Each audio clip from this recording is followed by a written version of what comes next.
Welcome back, everybody, to the Thrivestry Podcast, mastering the art of thriving at life, where we talk about creating change in our lives and the world around us. I'm your host, JJ. This is my co-host, Gigi. Say hi, Gigi. Hi. Nice. Nailed it. All right. So I got a special treat for you guys. We are going – and then we have our co-host, Oliver, just popped in there for a second. I'm going to try to share this this video. Let's see, show for all windows. And this is a movie of me trying those jet boots that you see people doing, right? So this is one of the ones where there's a boat that's attached by hose, and the jet from the jet boat it shoots out from two jets under your feet. And you can see me get up to about 10 feet above the water there. And which doesn't sound like a lot, but when your feet are 10 feet high and you're 6 feet tall, your head is 6 feet above the water. And then I lose it coming up here, and I sort of give up. And the problem is the jet boots then pile drive me into the water backward. Not quite yet, but you can see how high I am. You can see how small the boat is, and you see the hotel in the background there.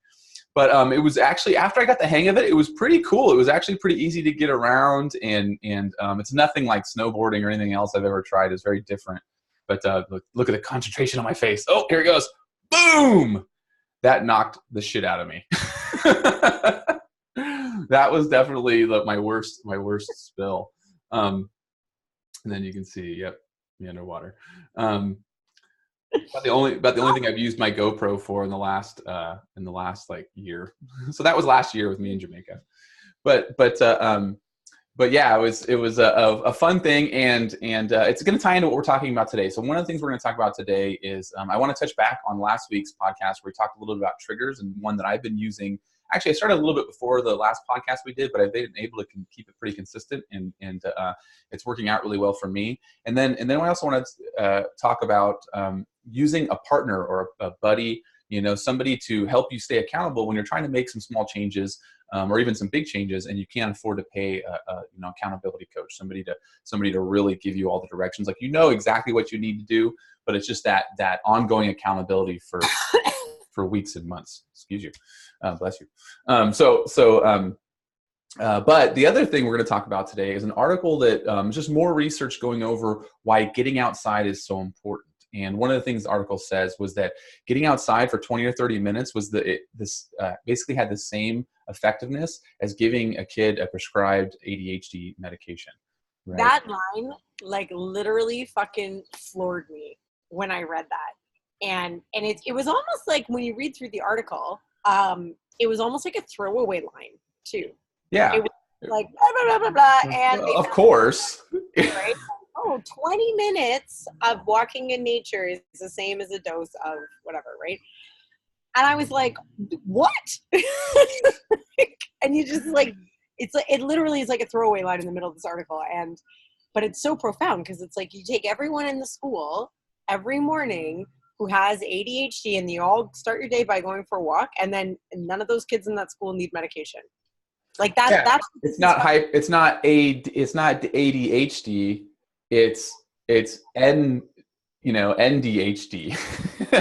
nature deficit hyperactive disorder.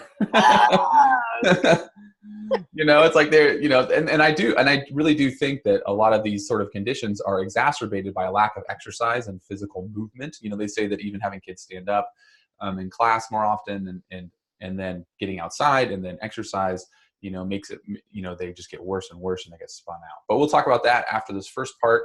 And let's start with the trigger thing. So one of the things that I have a really chronic sort of hip issue, where my L3 my hip is so tight from an injury 15 years ago that my L3 has migrated over 1/4 of an inch. The discs are still intact, but it's a lateral movement, and it's been causing me back pain for like 5 years. And I really cut my training back, and I'm trying to work around it. And it's just something that I have to actually apply effort to. It's not something that I can just sort of work around or ignore. And I come and go in waves. And there's I usually do the Stuart McGill Big Three. If you guys do any of my stuff, you should know what that is. It's 3 basic movements, and I've come up with some of my own and kind of pulled from other sources. And it's basic rehab, and it has to do with the ability to control your trunk and your pelvis, and it really does help fire the right muscles so your back feels better. and it only takes like 5 to 10 minutes, and I should be doing it once or twice a day, but I don't. So, it's like I feel like if I do have the motivation and the effort to do something for 5 or 10 minutes, I'm usually what I'm going to do is try to fit in a workout of some kind or something else for that. And so I've gone in fits and starts, and but the other thing I've been trying to do is eat earlier in the day, because I kind of got in the intermittent fasting thing pretty early on. I'm really fat adapted, so I don't get hungry. I don't get hunger pains. So I usually wouldn't eat until like 2 or 4 p.m. and I'm fine. And I eat a ton of food between like 2 and 9 or 10 p.m. and then I go to bed.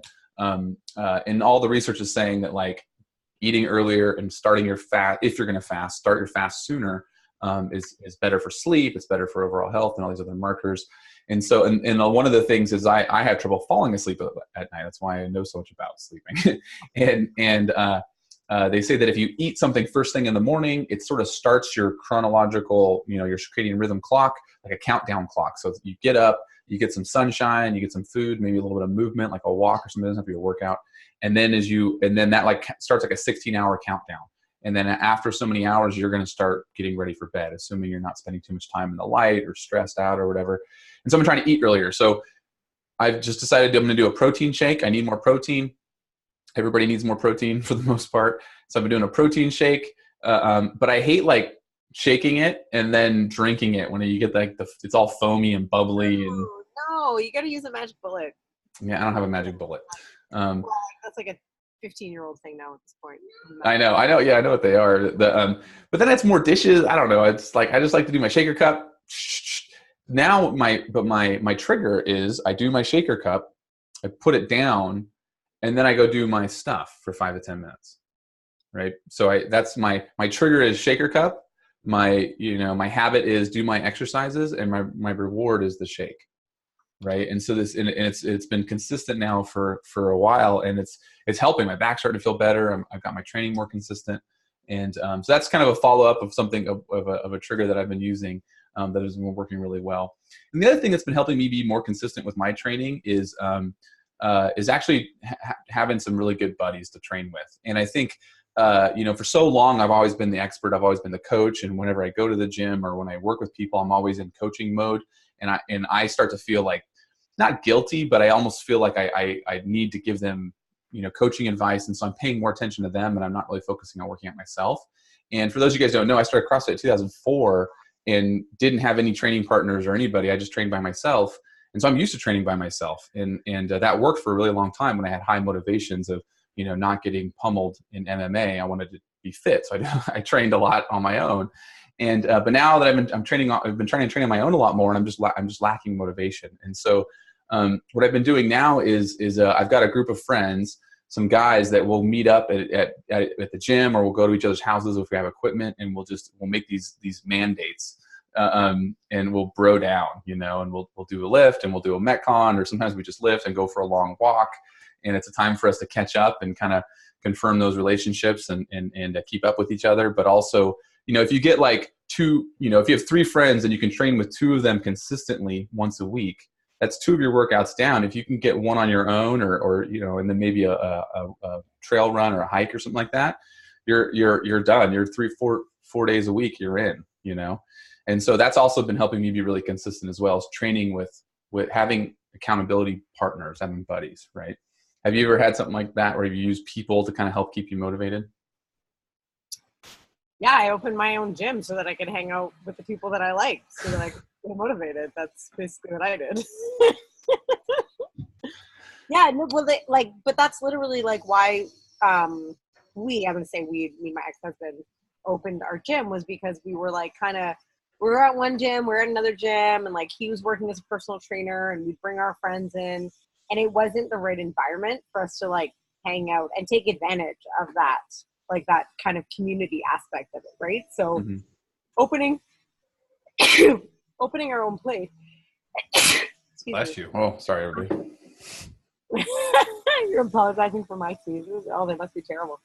So opening our own place was where we were able to like play, you play your own music and you hang out with the people that you like. And it was really important to kind of keep the community with awesome people that we'd like to hang out with, so that you do look forward to going and working out with them. And I will say that now the opposite has happened. So after we closed the gym, now I just work out at a community center, and which was fine for like the first year. But now like it's literally like pulling teeth. And I know that what I need is to go back to a CrossFit style gym and to find a community again and to do that. I don't have like a garage gym at my house, so I'd have to go somewhere else instead of just inviting my friends over like you can.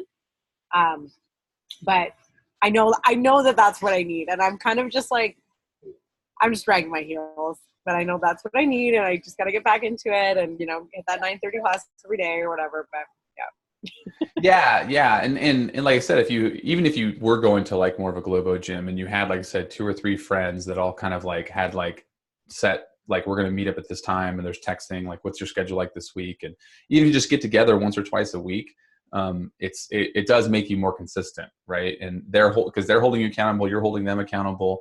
This is really true with nutrition. And it was really a really good example of this was my wife went on like a overnight with a bunch of her girlfriends. And then she came back and was like, I'm going to go vegan for a week. And she's never discussed or talked about that ever. And she definitely watches what she eats and does some pretty good tracking. She goes through phases of tracking and stuff. And and so I was kind of like, well, that's came out of nowhere. Where'd that come from? One of her friends did a 10-day vegan fast, which again, I don't like to hate on any particular diet, but I will say that the vegan diet is very hard to do correctly. It takes a lot of effort and you need to really understand what you're getting into. And I also think that from a long, consistent long-term, it's probably not the healthiest diet. So if you're doing it for spiritual reasons or animal rights reasons, that's different. But if you're trying to do it for optimal health, then sticking with a vegan diet for a long period of time is going to set up some serious challenges. But doing it maybe for a fast is not a bad way to maybe check on some of your food sensibilities. So you might be sensitive to certain foods that you're eating, and vegan's a way to, okay, I'm going to eliminate all animal products and see how I feel. And so this one woman, she saw a great benefit. The 5 friends tried it. And what was great about this was they all had like a, little WhatsApp group or whatever, little chat group, and they were texting each other all the time. So it's always in the front of your mind. Someone's like, oh, I found this really great curry, sauce. And someone else said, oh, this is a really great non-dairy creamer that's still healthy and for your coffee. And so they were giving you these ideas, and they were kind of following up with each other. At the end of it, out of about 5 of them, I think all of them gained a couple pounds, except for my wife. She lost a couple pounds. So it's kind of interesting. And, like the science nerd in me was like, oh, I wonder what they were doing. And I suspect that my wife, we eat meat and vegetables, every day, every meal. And so I think she was more prepared to just go to vegetables, where I think most people will tend to gravitate toward like, technically Oreos are vegan. Not or that it on like bread or pasta or whatever. Right? Yeah. They'll do these, exactly. They'll do bagels and pasta, like it's like vegetarian. Sometimes I say, are you vegetarian, like vegetables, or are you a carbitarian? Like you eat rice, pasta, and bread and all the time. Because that's what a lot of vegetarians I talk to eat, because it's just so easy. And so she really tried to make all of her stuff was all just vegetables, So that could have been part of it, of the differences. And so I don't really know, exactly what the differences was. And, she might've lost a little bit of muscle because she wasn't getting enough protein. It's not like, it's not necessarily a positive, but it was an interesting result. But again, sorry. What were you saying? I was just going to say it's pretty difficult to replace calorically if you're only eating vegetables and like nuts and stuff and oils, to replace all of the calories that you get from meat, right? So even if it's just a calorie deficit that she had for a week, that would explain it, right? And that's kind of what I did see. There was a little bit more of a calorie deficit than she was, recording before that. And so again, there's also this thing too, where you're recording these calories, but are you really absorbing them? Because there's a lot of fiber and a lot of things that you may not actually, squeeze out every calorie of everything you eat. And so she probably wasn't even absorbing all those calories. And so that could be it as well. And that's where, people who do go vegetarian or vegan, who see a lot of weight loss, that could be part of it. Usually what we see is people who are they just start eating less junk, they're just eating less bad foods. And so then, it's the same thing. It used to be that when people went gluten-free, when they had a legitimate celiac disease, 30, 40 years ago, it was actually, this is an interesting piece of history. The original, it was a banana diet. So there was these people who were these kids were dying, and they had a wasting disease, and they didn't know what it was, and they couldn't figure it out, and these kids were dying. And one doctor figured out if they just fed them bananas, they would live. And so that was like the first sort of gluten-free diet was, we're just going to feed them bananas all the time. And I don't know about you, I love bananas, but I don't want to eat them every day. And so, yeah, go ahead. And then I have another story about that. And so again, like a lot of times when people used to go gluten-free, because there wasn't a lot of like these delicious, gluten-free brownies and breads and all these things, they would just gravitate toward meat and vegetables, and then they lost weight and they leaned out. And we don't see that anymore. People who go gluten-free, or even celiacs, people that have a severe allergy to gluten, they don't lose the weight like they used to. And I think that's because they have all these other things. So, going back to the whole vegan thing, it's not a bad option. And like I said, I think a 5-day trial of that isn't crazy. There's some pretty interesting research now around not complete fasting, but about a 500 calorie a day fast for 4 or 5 days with a very low protein that triggers all these physiological things. And you only need to do it like every quarter or once a year. But it actually causes autophagy, which actually causes a lot of the older cells and cells that are maybe deranged to be killed off and reabsorbed. So it's a good sort of reset for the body. But what were you going to say about banana diet? I don't even remember. You've been talking so much in this episode, man. Like it's a lot. I'm trying to listen. It was about the banana diet or something like that. Yeah, it was about how they used to treat diabetes before they discovered insulin, which was basically to starve them. That was what it was. Because every time you eat, when you're diabetic, there's always an increase in blood sugar, right? And I'm in the early 1900s, we're talking type 1 was the majority type of diabetes. It wasn't, you didn't have the lifestyle that allowed type 2 like we do now. And so the treatment for type 2 or for type 1 diabetes was just don't eat. Eat as little as you possibly can. And then, the people would live 3-4 years after they were diagnosed, if longer than 9 months kind of thing, right? Because they literally just starve themselves. So it's incredible, like how far we've come and also how much we have left to learn, right? Mm-hmm. So, and then anyway, when they discovered insulin, it was like they saved lives. Like those people could now live, right? And they were still extracting it from pigs at the time, but yeah. I can hear the kids playing there in the background. No, my kid is not playing. He is sick. He's playing video games, actually, not sleeping like I told him to. And so again, going back to kind of actionable items, find a small group of friends that you can hold each other accountable, whether it's a diet sort of change or creating your workout routines, or even just a partner. Sometimes having a group, it's easier to hide in the group, but again, having just one other person that like, all right, you're going to hold me accountable to showing up at the gym or meeting up with you to work out, and I'm going to hold you accountable on this other thing.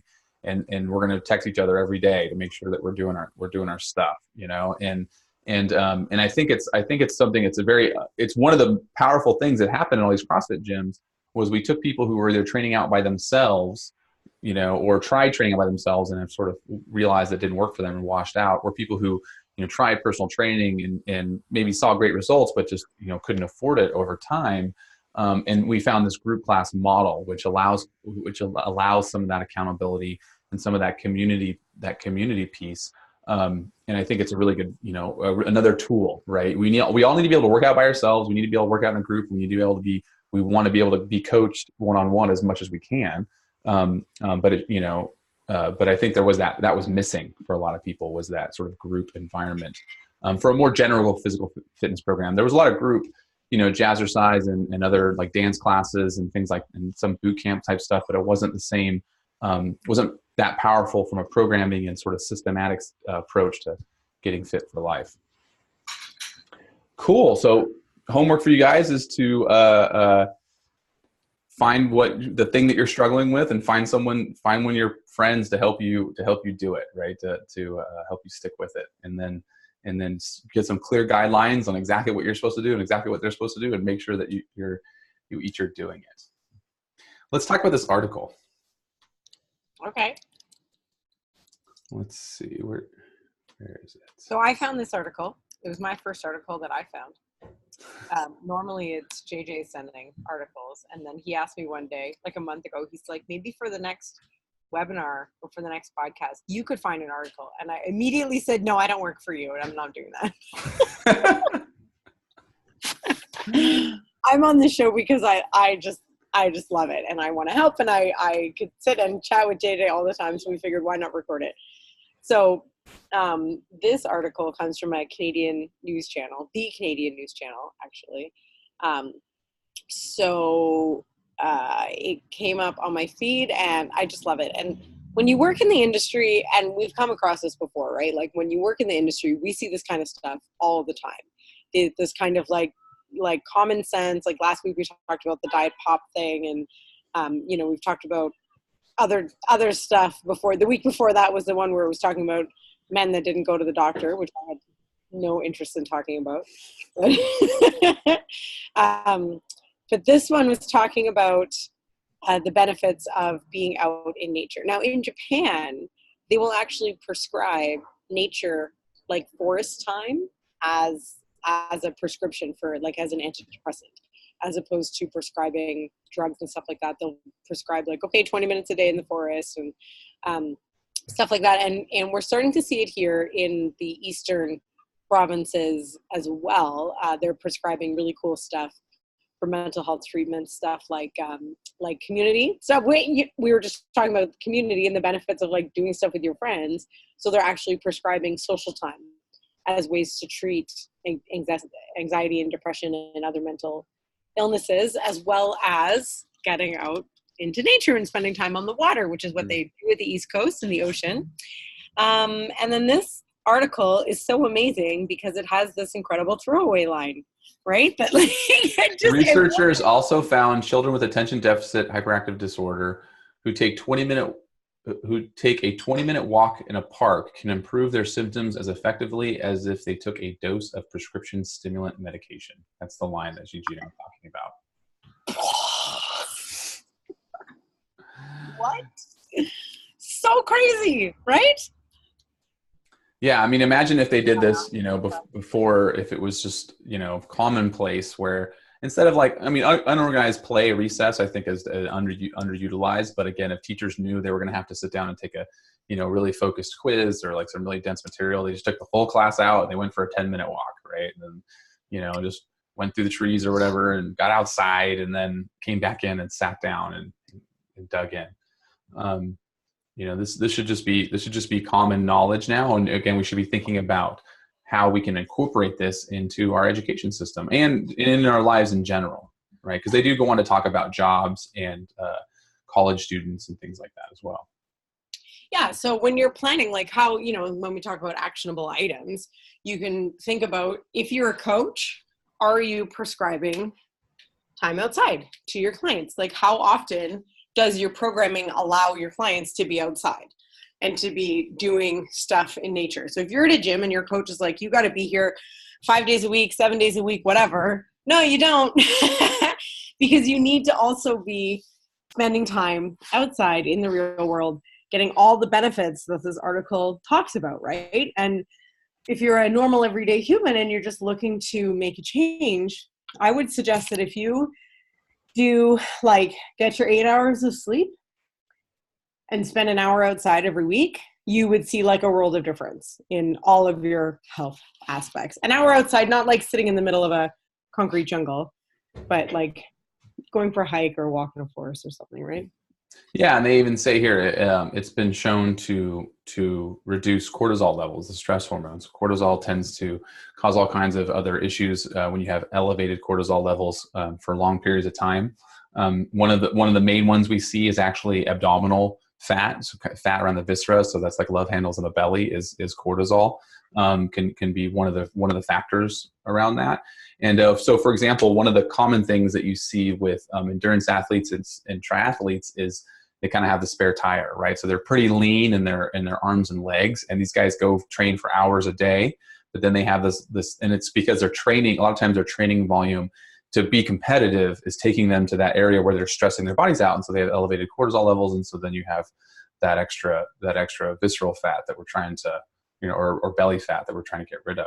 But they said even just going out for 10 minutes or more, they did it for 8 months, and without a cell phone, get outside, go for somewhere that's relaxing, and it was shown to reduce cortisol levels. And so, it's one of those things that people are always it's always hard to get rid of things, to take things out of your schedule that are part of your routine, but sometimes it's easier just to add something in that's really simple and easy, and it's life-giving and makes you feel better. And this is one of those things.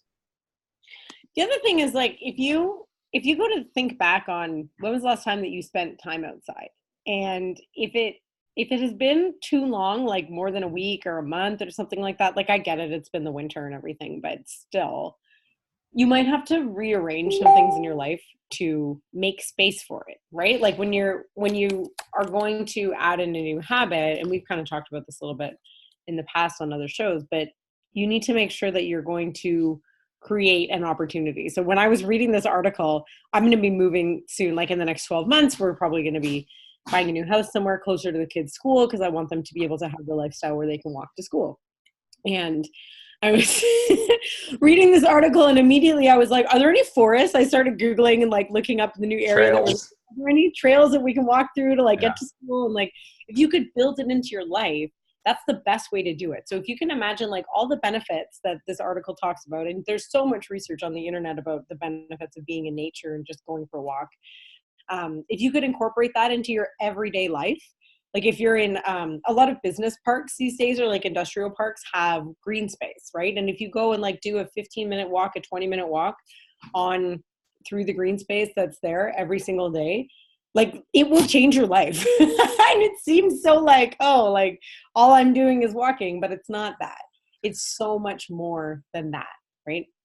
Yeah, and I mean, I do like to speculate what is really going on here. It could be way more complex than any kind of simple answer can summarize, but it's probably has to do with the sunshine. And I mentioned the sleep thing earlier. Getting some sun early in the morning is really important for resetting your circadian rhythm, and it also helps you fall asleep. So is it the sunshine? Is it the fresh air? Or does it have something to do with the plants? I've seen similar studies that talk about being near bodies of water. Which is again another form of nature. So, but it could be a big pool or a fountain or something like that with greenery around it. But I don't know. What do you speculate is going on? I think when we're talking strictly about stress, like I think that there's the obvious, like when you're in nature, there's more oxygen. There's the sunshine stuff. Like there's all like the physiological stuff that happens. But I think it has to do with just the stimulus, like the level of stimulus. When you're walking through a forest, there's not flashing lights and there's no cars speeding by, and like it just slows everything down, but it still provides like a lot of stimulus. There's always something to look at. There's always like whatever. It relaxes your eyes. Like I remember after a really rough winter here where I was just working and on my computer all the time, and the first trail run that I did in the spring, I literally like 5 or 10 minutes into it, I literally felt like a weight was being just lifted off not just my shoulders, but my whole body. And like my eyes were relaxed, and I felt like tension, like leaving my body. And I'm not saying that to sound like hokey or like some crazy hippie or anything, but like that's literally what I felt. And I think it just has to do with the amount of stimulus that you're exposing yourself to. It's not fake. It's not like the fake smells and the fake lights and the fake whatever. It's everything that your body is designed to intake, right? Yeah, it's its natural habitat. Yeah. Right. I guess you could, comparing it to an animal, you take an animal out of wild animal and you put it even in a very like fun or like well designed enclosure. It's still going to be stressed out for a long period of time, and it'll still be happier in its natural habitat, I guess, is one. Yeah, I really wonder about the future, like with like projection technologies and the screens getting bigger and stuff like that. Like I wonder if eventually we'll be able to do that, like have a room in our house, or it will just be commonplace to have walls that are programmable, and people, and like, I even think about like, you know, kind of really forward thinking, like, well, will this kind of become one of your prescriptions, that like the artificial intelligent health management program that helps you take care of your health says, like, you haven't spent enough time outside, you know, and you know, hey, if you go get outside, we'll give you this reward, or maybe this penalty if you don't. But if you can't get outside, you know, you can spend time in this, in, you know, this faux forest, you know, that somehow has the right light spectrums and everything else. Maybe, I mean, maybe that's an option. I don't know. That's what I was wondering, what the mechanisms might be, if there could be a technology, a way to technologically, you know, enhance it. Interesting. It's someday I'm going to write a novel about the future. I already have some ideas. that was kind of the kind of stuff I was thinking about, is, you know, people basically everyone's shut in, and how do you, you know, how does the human body, you know, cope with that? How do we still get health? And again, from a medical standpoint, from a healthcare standpoint, you know, everyone's wearing, you know, devices and things, and they can start measuring all this stuff, and it knows you haven't been outside, you haven't got enough sunshine, or, you know, fresh air and that sort of thing. It could also be the walking too, you know, just getting out, and the walking itself has its own physiological benefits, rather than just, you know, sitting in a room that's a faux forest or whatever. So I mean, I think the takeaway here is none of us are getting outside enough, and it seems like just one more thing to add, but I think a lot of times, you know, I even suspect that, like, and I've seen sort of some of the research that supports this, that, you know, a lot of times that the habit of smoking, you know, they talk about this in the Power of Habit and stuff. Sometimes it's just, I need to leave my desk and go away for a few minutes. And they start looking forward to that break. So they're not only craving the nicotine, it's actually just the breakup of the monotony, right? And the reduction of stimuli. And so you know, just go, instead of doing a smoke break, or going, you know, where you go outside and you have a cigarette, you actually go outside and go for a walk in the little green space, you know, and you know, and that could be part of what's triggering that. You know, I do think even from a just sort of observationally, there's a lot of people who tend to still smoke, that again, that when they're in public, crowded environments, it's nice to be able to have somewhere to go outside, to be by yourself for a few minutes, right? Or just be around a couple people, instead of being in this like crowded space. And so it's nice to just go get away. And so then they start smoking, you know, they maintain that habit, because they you know, they don't realize that, yeah, it's the nicotine that they're craving, but it's also the break from all the stimuli.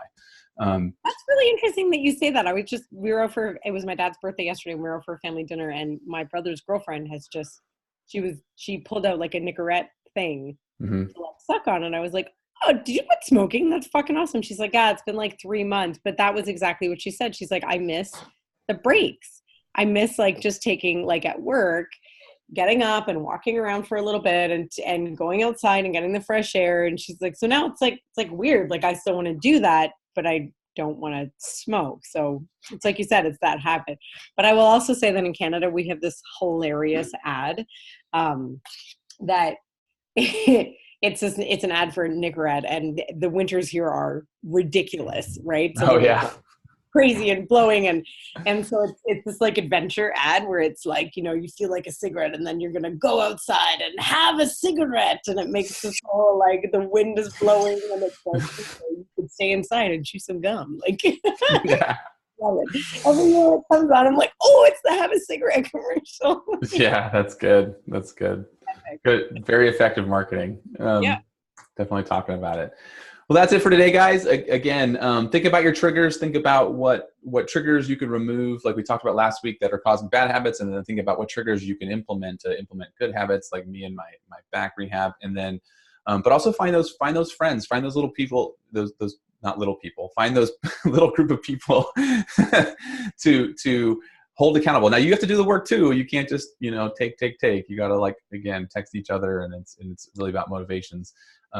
You know, what's the old, was it the old African fable? I think it was Aesop or whatever, was to go fast, go alone, but to go long, go together. Right. And I think that's true, you know, in many things in life, is if you want to get something done right away, you know, you might get a quick fix, but is it really going to take you, really implement for the long part of your life? It's better to have people to do it with. And then let's end with me falling in the water again. So I think we can. Your favorite thing to do outside, but this is better. I don't know if I would try this again. It was I think it was like $60 for like 30 minutes, but I was done. I was like, after this fall and a couple more. So you guys who do my programming and you're mad at me sometimes because of all the pain I put you through, you can just put this on repeat. Bam! I don't know if I don't know if I can do the audio, but it's like I slap hard on my back, and it's like, a belly flop on your back from about 15, 20 feet up, right? Yeah, you have a life jacket on, though. It's not. Oh, it knocked the wind out of me, and my head hurt afterward. I was hurting for sure, but it was fun, and again, one of the things that I was talking to Gigi about here too was the fact that, the Thrivestry logo is a sun and mountains and water. And, that's because I really do view our programming as a way to, again, the working out in the gym is there so that we can go on these awesome adventures and spend time outside and spend time trying new things, and being able to, say, oh, I really want to try that. I really want to do that. And then being able to go out and do that because we're fit enough and we're healthy enough to have these fun things. So there you go. All right, guys, thanks a lot, and we'll see you next week. Say bye, Gigi. Bye.